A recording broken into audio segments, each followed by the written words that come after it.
Bonjour Patrick, merci d'être avec nous, de nous donner du temps aujourd'hui pour cette entrevue dans le cadre de notre série sur la transformation. Ça fait plaisir. Peut-être, avant de débuter, peux-tu nous expliquer ton rôle chez Bombardier?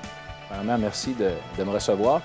Alors moi, je suis chef de la transformation finance chez Bombardier. À ce titre-là, mon équipe et moi, on est responsables de mettre en place un plan de transformation pour le groupe de finances et de le réaliser autant au niveau des changements de la structure organisationnelle, de la modernisation de notre infrastructure technologique, des changements de processus et aussi, ça va de soi, la gestion du changement pour nos employés. Peux-tu nous parler un petit peu du contexte d'affaires qui ont amené Bombardier à vouloir transformer, faire évoluer sa fonction finance? Oui. En fait, c'était clair pour nous autres à la fonction finance qu'il fallait se réinventer. Il fallait revoir la façon dont on voyait notre propre rôle. C'était clair que dans ce plan de redressement-là pour l'organisation, la fonction de finance avait un rôle clé à jouer. On devait passer d'une fonction qui traditionnellement était une fonction de support à une fonction qui était davantage une fonction de leadership, qui était présente à la table, en mesure d'offrir du conseil valable pour que l'organisation prenne de meilleures décisions sur une base plus régulière de façon à améliorer nos résultats financiers. Tu me donner des exemples de changements que vous avez déjà implantés, vous êtes en cours d'implantation? Tout à fait. En fait, je dirais qu'il y a vraiment deux axes là-dedans. La première, c'est la modernisation de notre infrastructure technologique.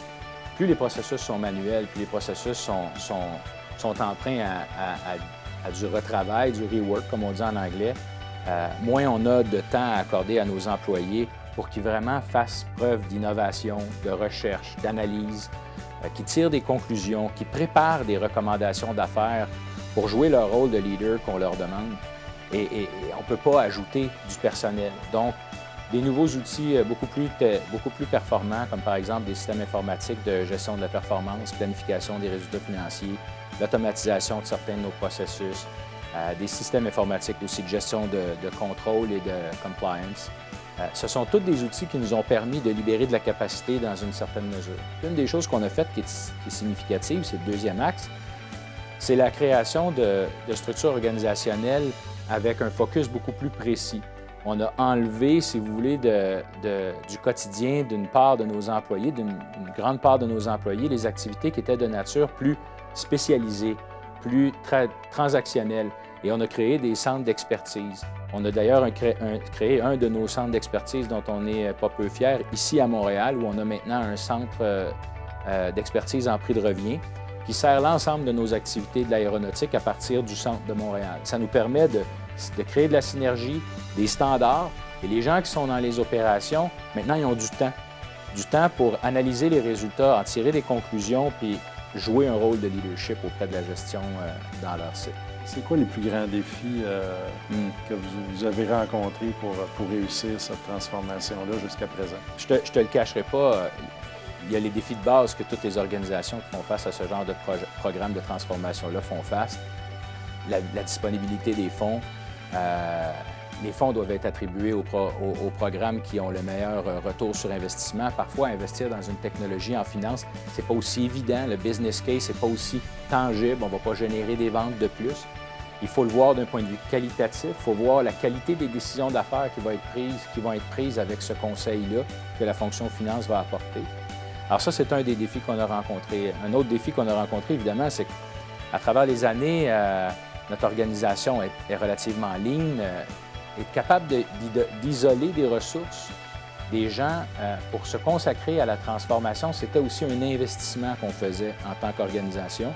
Les défis, je pense, qui ont été les plus importants pour nous chez Bombardier, c'est qu'on est 13 personnes sur le leadership team des finances avec notre chef de la direction financière. On avait 13 façons de voir la finance du futur différentes. Alors, il fallait faire face à ces paradigmes-là. Il fallait être capable de faire face, comme on dit en anglais, au brutal fact. Il fallait être capable d'avoir ce aha moment où est-ce que là, tout le monde se dit, OK, là, c'est le temps. C'est maintenant ou jamais. On le fait. On a encore beaucoup de chemin à faire, mais je pense qu'on a quand même réalisé des grandes choses déjà depuis le début. Maintenant, comment tu entrevois la suite des choses pour votre transformation? C'est une bonne question. En fait, la réponse simple, c'est que quand tu embarques dans une transformation comme ça, Sébastien, ça n'arrête jamais. Il faut que les organisations aussi soient en mesure de faire une veille d'amélioration continue plutôt que de faire des investissements significatifs à tous les 15 ans pour rattraper 15 ans de retard. Donc, L'avenir, comment je le vois? Nous, chez Bombardier, on a adopté un système d'amélioration continue qui s'appelle AES. Je crois que c'est à travers ce mécanisme-là qu'on n'aura plus besoin, après un temps, d'une personne comme moi ou d'un groupe comme le mien pour conduire une transformation. Et ça va appartenir à chacun dans l'organisation de s'assurer de rester toujours à la fine pointe. Merci de t'être joint à nous. Merci à toi, Sébastien. Au plaisir. Plaisir.